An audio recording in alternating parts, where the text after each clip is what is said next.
Coach Day, do you like the way the schedule sets up this year with the 2 bye weeks kind of, about 2 weeks apart? I mean, it's an unusual schedule. Do you like the way it sets up, or would you prefer it maybe a more traditional schedule? No, I think it gives us a chance to, kind of regroup a little bit and, kind of take some self-assessment on where we're at during the season, also heal up. So I think anytime you can get a bye week, it's great. I know you're not going to get specific about injuries, but overall, halfway through the season, do you feel good about where your team is at health-wise, and just were you guys able to heal up a little bit during the bye week? Yeah, a couple weeks to kind of heal up, and I think overall we are. We've played some depth this first 6 games, and so we've got a lot of guys out there, which is great too. So we do have some depth at different positions. But like any team, 6-7 weeks into the season, there are some different things, nagging injuries here and there, but overall we've been pretty healthy. Far left, Lori. You had said that you wanted to do some self-scouting during the bye week. What was your top-line takeaways from that? Nothing. Just like you said, that just are glaringly, evidence. Just a lot of little things here and there on both sides of the ball. And when you play 6 games, you start to create some tendencies. You do different things, and so you just want to look to see, first off, personnel-wise, if you're doing things the right way, and then secondly, schematically, what are our tells? What are some things we need to clean up? And then, as individuals, what are some things they need to get better at? And so we gave all of our guys 3 different things they need to improve at, so that we could say get better, but get better at what? And there were some more targeted ideas on what we need to get better at. Ryan, what is the challenge of coaching a team where the mistakes aren't glaring? I mean, I imagine when the margin of return is very tight with the corrections that you have to make. What are the challenges of that? Well, we just have to be critical, and I think that the players have to understand that as coaches, we're not being overcritical. It's just that we understand as talent equates, and we start getting into these games like we do this week. It's going to be, those issues are still there. They're still in the film, and we have to address them. And again, as we start to get tighter competition, they're going to show up more and more. And that's the challenge, I think, for the staff and for this team to understand, the maturity to understand that the urgency to get better, even though maybe sometimes those mistakes haven't cost us a game yet. Third row right, Rob. When this game was announced Friday night, a lot of high school coaches were upset by that. Are you sympathetic to their plight, and how much have you heard from them in terms of how it might hurt them, and you being the guy in Ohio, or are you a sounding board for them on that? Yeah, but I haven't really got much feedback from the guys on that, just one-on-one and in my conversations with high school coaches. I'm sure they don't appreciate it, but that's out of our hands, out of our control, and not much we can do about it. Far right over here, Jeremy. All right, looking back to when you started as an assistant 15 years ago in college football, to the reputation Ohio State has as a football factory, and in the last few years, you guys have been much more involved recruiting kids who have offers from places like Stanford, Northwestern, et cetera. Has that been easy for you guys to sell based on Real Life Wednesdays, all that stuff, or how have you been able to push for those types of kids against stereotypes? Well, I think the best thing about Ohio State when you're recruiting right now is not only can you recruit throughout the country and the reputation that we have on the field, but also off the field and what we're doing academically. And so what's happened is, we've opened up our recruiting to really everybody. But the thing that we're doing is we're competing against some of the top academic schools, year in and year out for some of the best student athletes. And I think what everyone's finding is not only the networking and the reach that Ohio State has and the power of our alumni is really great, but also what a great academic school Ohio State is. And all the different things and majors and different areas that guys can come in and do a great job in competing at the highest level, but then also competing at the highest level in the classroom. And so and that really has opened up a lot of doors for us and a lot of opportunities recruiting different people. Is there still a pushback, like when you go around different parts of the country, from people who don't really buy it? I think the further away you go from Ohio, I think when people come in and see our campus and get to meet with our academic people and understand what a beautiful place this is, but also the power that it has academically, I think that they learn more and more about it. I think the closer you get to Ohio State, the more they know that. In the Midwest and everything like that, I think the reputation speaks for itself. but it is great to get people who are in different parts of the country to come in and show them what we have. Second row left, Bill. Ryan, this is maybe a little off topic from this week's game, but I wanted to ask you about the offense that Northwestern was running, back in the day when Randy Walker and Kevin Wilson were there. It's my understanding that Chip went and visited with those guys when he was at New Hampshire. I'm just wondering if that ever became any kind of influence on you as a player, watching those games, watching Zach Kustok doing what he was doing. Yeah, we used to watch all the films. That was how the spread game started, and we came back and called it everything that Kevin Wilson and Coach Walker and everybody called it at Northwestern. That was like the way to run the spread offense, and so Chip went out and visited them and came back with all the different terminology, and I was like the guinea pig quarterback to try to figure it out. And some games and some plays were better than others, but that was the start of it. And Kevin Wilson was right on the front end of that, and so yeah, the offense that we were running there, a lot of it had to do with Northwestern. There were other teams, I think Rich Rodriguez was at Clemson at the time, and Wake Forest had a part. There was different versions of it, but certainly Northwestern was right on the front end. And moving forward from that, I guess, how did it influence you as a coach, that idea that you can spread teams out like that but still run the ball in a powerful kind of way? Well, yeah, I think the idea is that you're trying to create space, and especially today's day and age with the size of the different players that are out there. It's become harder and harder to run between the tackles because they're so big and strong, and the more you can get guys out in space, the better off it is. You look at basketball, that's the way they're going. It's the same thing in football, but that doesn't take away from the toughness and the edge that you play with and block and run with. And so having the two of those, being physical but also being able to spread teams out, I think is a great combination. Front row right, Austin. Ryan, I know most weeks, obviously, you're trying to get Justin ready for a game, so maybe the backups have a harder time getting top-end live reps. Was last week a chance to do that, and where do you see Chris and Gunnar at right now? I think that's hard. Anytime you're a backup quarterback, especially, to challenge yourself to be ready at any point. You're one snap away from playing, but sometimes it feels like you're miles away, and that's the challenge of a backup quarterback. But I think they know that, and like you said, going into the bye week, and anytime you have opportunities to practice like that, whether it's spring ball, bowl practice, preseason, or a bye week, then certainly those guys get more and more reps to prove themselves. You expanded, you touched on the value of last week for preparation. I guess we're starting to see Garrett Wilson come on a little bit, Jameson, Zach Harrison, Josh Proctor. Is there a sense that you guys are starting to actually add some depth with these young guys right now? Well, they've gotten a lot of reps, and so they are growing and they're developing, and they should be because they've been playing more than maybe a typical freshman would. So, the more reps they get, the better they're going to be. I think if they're getting reps and not getting better, that's a concern. So, I think a lot of those guys are coming on and getting those reps, and now they're going to have to prove that they're ready to play in the big time as we get into these tough environments. Right behind him, Kyle, second row right. Yeah, just kind of along the same lines of what Rob asked. I mean, where do you stand on the whole Friday night thing? I mean, would you prefer to just play all your games on Saturday? Again, I try not to worry about that. And when the schedule comes out, we're going to go play wherever they tell us to play. And I don't spend a lot of time thinking about that because it's not really under my control or something that I can worry about. So we just, when the schedule comes out, we'll go figure out where they're at and we'll go play them. Since you're coming off the bye week, I assume, does it not really change your week at all? We just start everything a day earlier. Yep.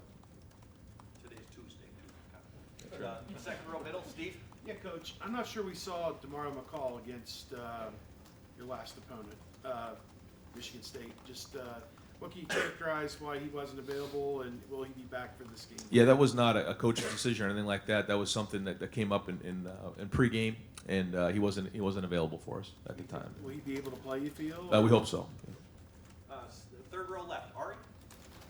Hey Ryan, I think there's a trend in college football right now where just true freshmen are contributing more. I think in Alabama, they might have 6 or 7 guys that are true freshmen starting, which is atypical for a program like that. You guys are very similar.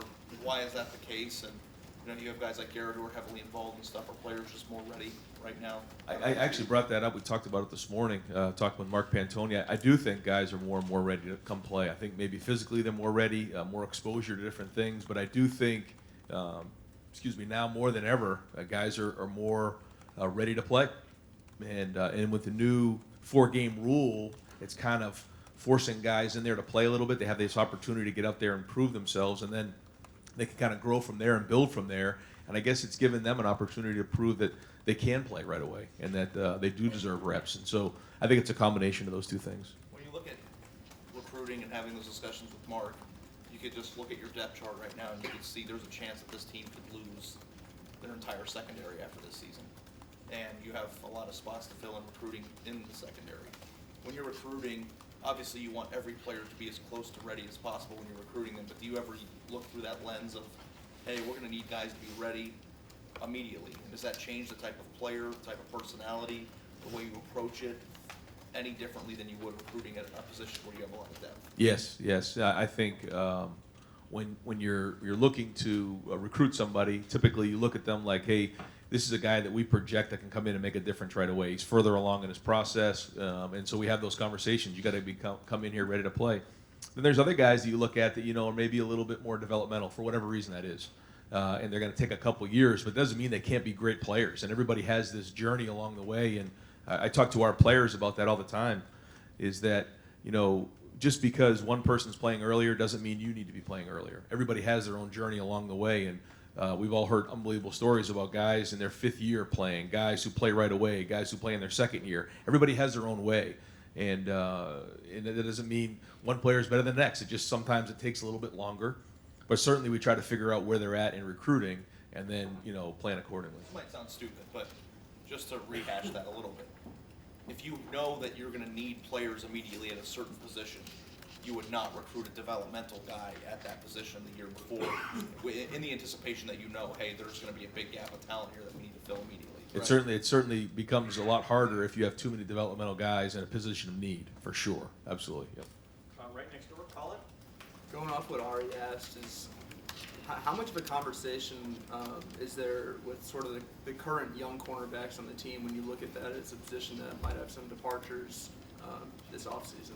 Yeah, in conversations, it's you're first off you're 1 or 2 snaps away from being in the game and being a starter full time, and then secondly, your time is now. I mean, you have to start having that mentality. You can't wait until guys leave the program. I mean, you got to have the approach that I'm here right now because you might be out there in the second play of the game, or not. But either way, at some point, the passing of the torch is going to be to you, and so now. You're no longer a freshman. You're no longer a younger guy. You have to become veteran and play veteran, and start to show leadership and understand that you're going to be the guy. And there's a lot that goes with that. There's a much different approach with that. There's very much more urgency about you and much more mature. And then going off that, Cam Brown is someone who you guys relied upon in the second half of last game. He's someone who was injured last year, came in as a wide receiver. What have you seen in the past year from him to get him to this point where he's the first cornerback off the bench for you all? A tremendous amount of growth.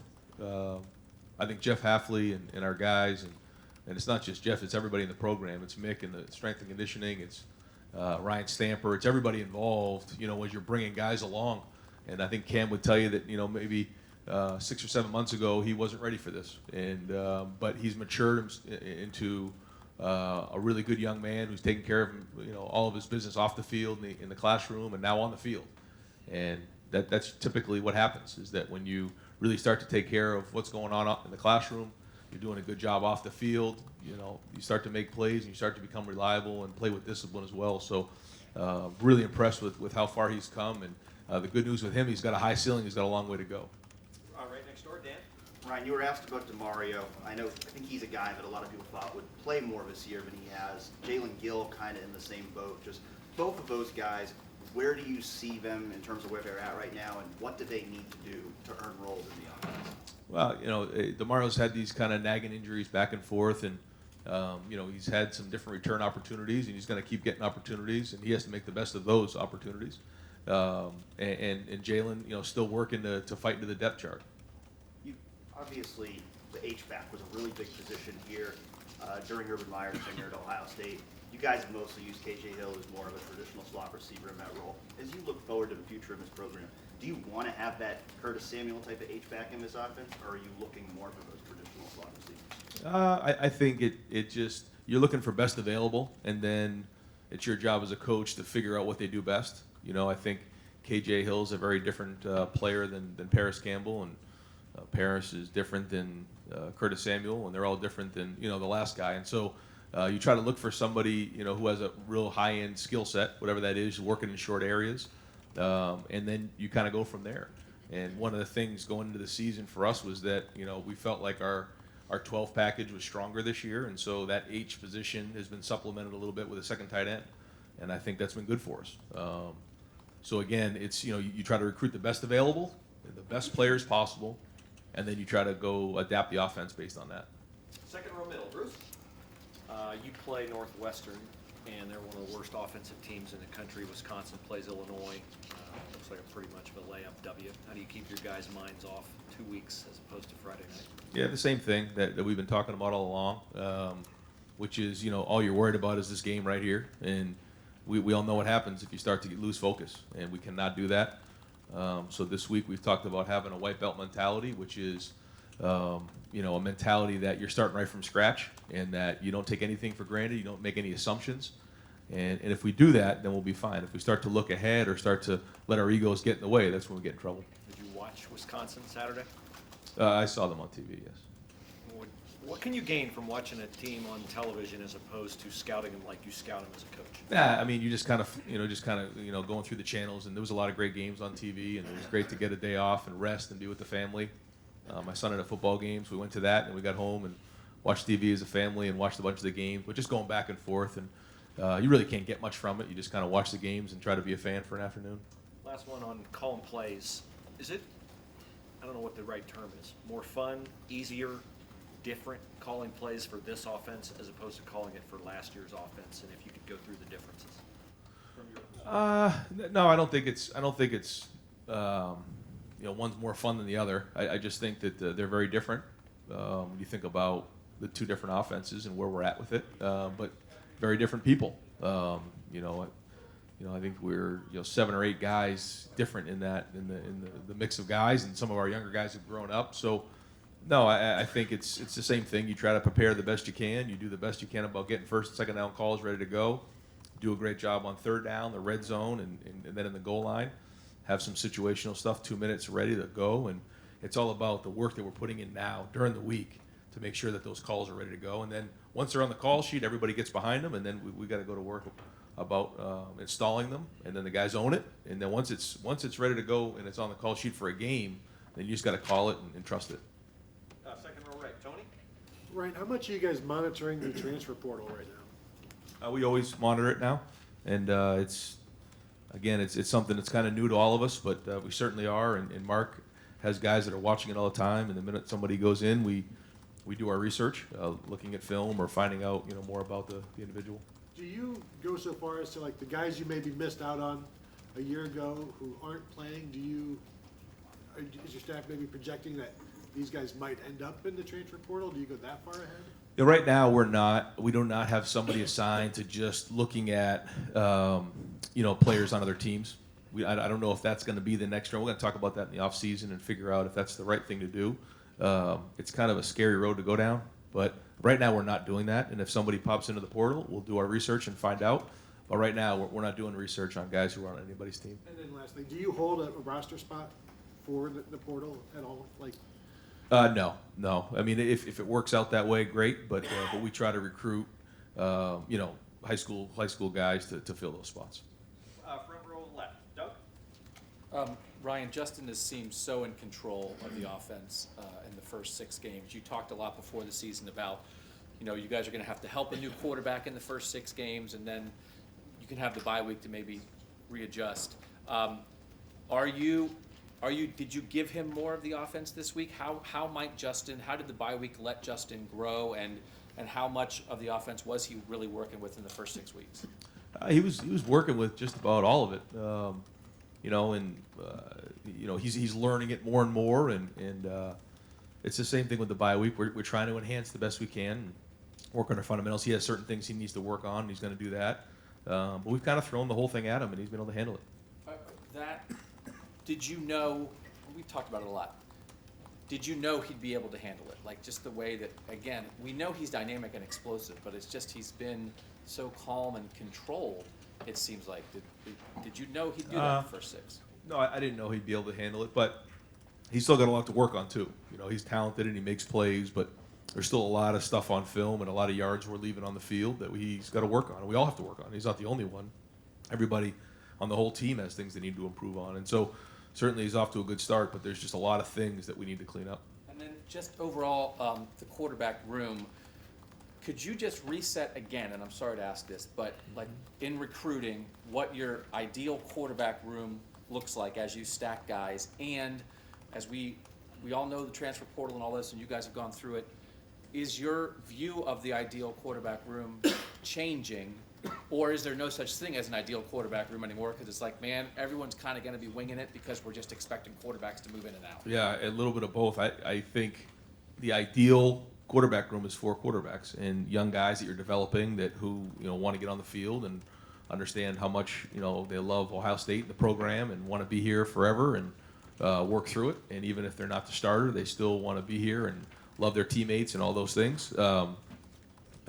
Unfortunately, that's hard right now. And so I've come to grips with that. As much as we'd like to have 4, we're going to keep working on getting 4 and keep recruiting 4 and work as hard as we can to make sure we have those guys in here.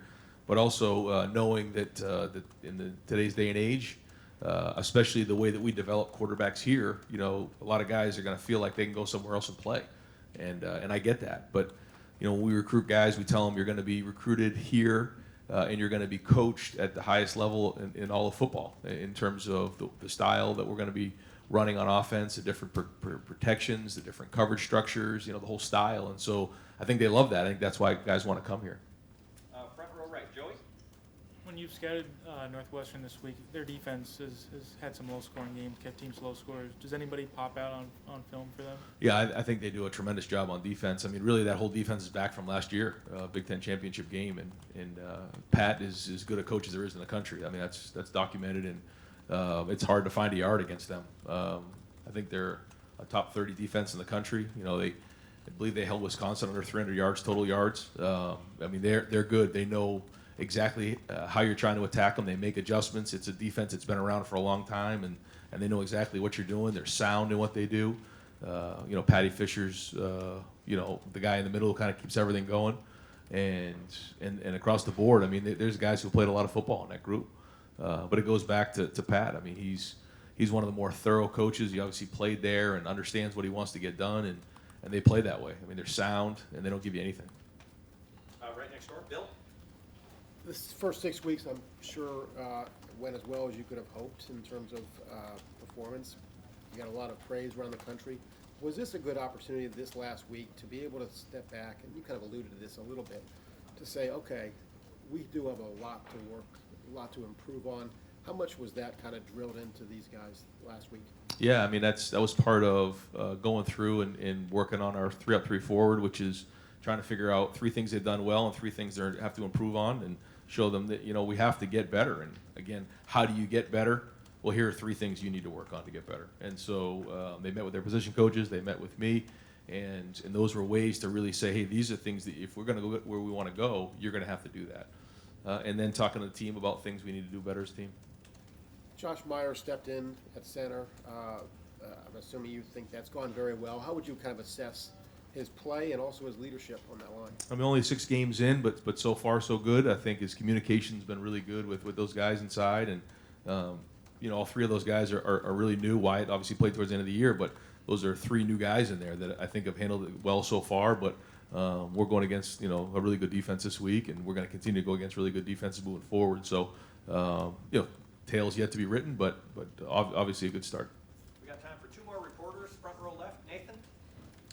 One of the big turnarounds from last year this year is limiting big plays on defense. Is there something schematic you think has led to that, or just the natural improvement of a lot of those guys coming back? I mean, again, no defense wants to give up big plays, but I think we've done a good job of teaching, where everybody fits into the defense, and I think that was some of the feedback that we've got is that guys understand where everybody is on the field, and so if you know where everybody is when you go to track the ball, I think that's important. You can play a little bit more confidence knowing maybe you're not on an island. You have guys that are coming with you, swarming to the ball, and I think that's helped. And go back to Myers, just as a former quarterback yourself, just what do you expect out of a center as far as his kind of command of the game or what he's doing out there communication-wise, leading, and how is he fitting into that kind of blueprint? I think that part is really good. He's, other than a quarterback, he's the guy that has to run the show up front in terms of communicating, the identification and run game and the pass game. He handles the ball. He's got to, talk to guys up front and make sure that everybody's on the same page. And so the center has a lot more going on than everybody else. And so you have to be able to multitask. You got to be able to do those things and be high functioning, which he is. And far left, Matt? It's the time of year where like strange things happen. Georgia losing at home to South Carolina. How much do you pay attention to national things like that happen? Are they use them as lessons, or you just try to tunnel vision yourself a little bit on? I think anytime you see something like that, it gets your attention and reminds you of how fragile this is.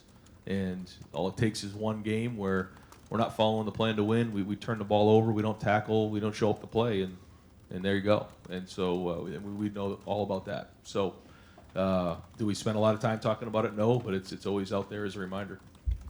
Also, Northwestern, you're 10 months removed from playing them for the Big Ten title. And obviously, things haven't gone their way this year at 1-5. Do you still see that when you look at them on tape? What do you see? Same guys, especially on defense, which I watch a lot more of the defensive guys. They're there. It's the same defense, and they're playing just as hard, and they're just as good. And statistically, I'm pretty sure they're close to how they ended last year. So not much has changed there. And we do have one final question. Rob, third row right. You look through the notes, you look through the statistics, historically good. And I know there's room for improvement, but specifically as you can, what are you happiest about with this team? I think that, again, going back to the chemistry, I think guys, they care about each other. I think they love each other. They are playing for each other. And I think that we played with great energy and we played with toughness. Are they playing a little, I don't want to say looser than a year ago, just in your sense? Is there just a sense that these guys are just flying around and maybe not tight, that they are really enjoying themselves? I don't know about that. I think that, like I said, we're playing tough. I think that they care about each other. There's good leadership. I still think there could be more leadership. We're still working to clean up a lot of the things in the execution, and we still have a long way to go. So it's hard midway through the season to really get an assessment on all of that. I think in another 6 to 8 weeks we'll have a much better idea where it all stands and be able to reflect on it. Great. Coach, thank you.